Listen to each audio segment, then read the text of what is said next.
السلام عليكم ورحمة الله وبركاته.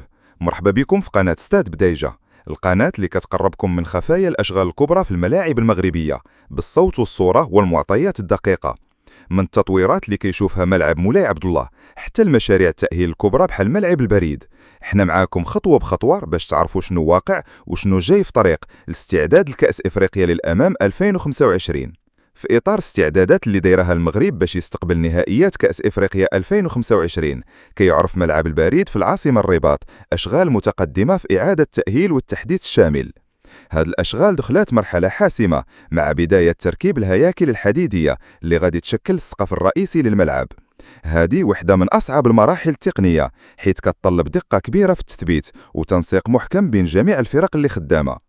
الصور والمعطيات الميدانية الحديثة من داخل الملعب كيبينوا بوضوح انطلاق عملية تركيب القطع الفولاذية اللي هي العناصر الأساسية في بناء سقف المدرجات.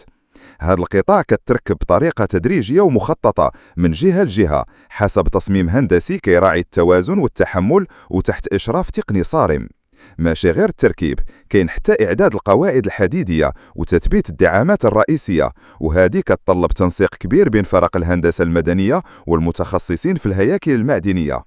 الأشغال كتم باستعمال روافع ضخمة وأجهزة دقيقة، حيث المكونات ديال السقف كبار في الحجم والثقل، وهذا الشيء كيفرض تنفيذ مضبوط بلا مجال للغلط. وفي نفس الوقت وصلت أشغال المدرجات للمراحل النهائية، تسالات عملية تدعيم الخرسانة وتوسيع المدرجات وتركبوا الأساسات اللي غادي يركب عليهم الكراسة من بعد.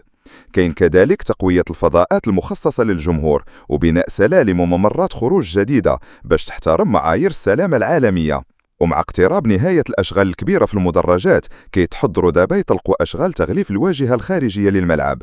هاد الواجهة غادي يتم فيها تثبيت ألواح معدنية وعناصر تصميمية كتنسجم مع المحيط العمراني ديال الرباط، وكتعطي للملعب طابع عصري بلا ما تفقدوا الهوية المعمارية الأصلية ديالو.